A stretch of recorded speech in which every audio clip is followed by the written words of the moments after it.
Նախածննդյան խնամքի որակի բարելավման համար 2008 թվականից աջակցելով առողջապահության նախարարությանը ԱՄՆ միջազգային զարգացման գործակալության կողմից բացվեց ևս մեկ մայրության դպրոց։ Շիրակի մարզում արդեն 3 մայրության դպրոցներ են գործում Ախուրյանում, Գյումրիում եւ այսօրվանից էլ Արտիքում։ Փորձը ցույց տվեց մի տարի աշխատելով մայրության դպրոցը Գյումրու Ծնտատանը ունեցավ բավականին շատ հաջողություններ եւ ամբողջ տարածաշրջանի համար սա շատ կարեւոր գործընթաց էր։ Ցանկացած ծնունդի կապակցությամբ պետք է ունենանք դրական էմոցիաներ, որտեղ փոքր ժողովուրդ ենք եւ ամեն ծնունդ մեծացնում է, հզորացնում է մեր երկիրը։ Հայաստանում գործող 16 մայրության դպրոցների կարևորությունը մասնագետների հավաստմամբ արդեն նկատելի է եւ կանանց շրջանում հետաքրքրությունը մեծ է։ Դա էր եւս մեկ մայրության դպրոց հիմնելու գաղափարը։ Մենք բժիշկներս շատ ենք հանդիպում այնպիսի խնդիրների, երբ ամուսինները հղիության, որոշակի պատկերացումներ չունենալու պատճառով կանգնում են հուզական ահագին խնդիրների առաջ։ Իրականում երբ բոլոր տեսակի հարցերը տեղյակության հիմքի վրա են լուծվում, հղիների համար անլուծելի խնդիր չկա։ Եվ որպես բժիշկ եւ որպես 3 երեխաների մայրիկ ես կարծում եմ, որ կա այդ բացը դեռևս եւ մեր կանայք պետք է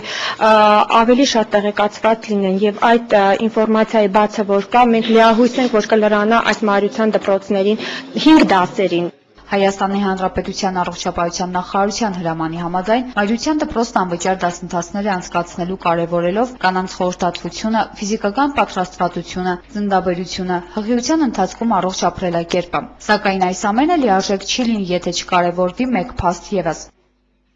Հատկապես կուզենայի այսօր խոսքս ուղղել տղամարդկանց եւ քաջալերել նրանց, որպիսի օժանդակեն իրենց կանանց։ Օժանդակեն կանանց, երբ որ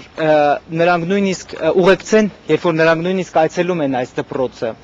հետևեն, որպիսի կանայք լավ սնվեն եւ ունենան առողջ ապրելակերպ։ Եվ այստեղ է, որ մենք կարևորում ենք եւ ամուսինների եւ ընտանիքի տարեց անդամների դերը,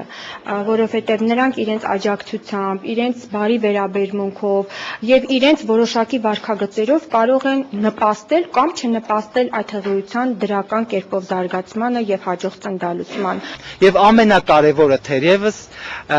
որպիսի չծխեն տանը հղի կնոջ կամ երեխաների մոտ։ Այս ծրագրի շրջանակներում Արտիքում վերապատրաստվել են 2 բուժաշխատողներ, ովքեր այսուհետ դասընթացներ կանցկացնեն եւ կապահովեն կանանց տեղեկացված լինելու հնարավորությունը։ Մայրության դպրոցին գեղեցիկ տեսք հաղորդելու հարցում իրենց մասնակցությունն են ունեցել նաեւ արտիքցի շնորհալի երեխաները։ Հայտարարված մրցույթի համաձայն ներկայացված աշխատանքներից լավագույնները այս սենյակի պատերն են զարդարում։ Նելի Քալաշյան, Գրիգոր Շաղոյան, Գալանյուզ։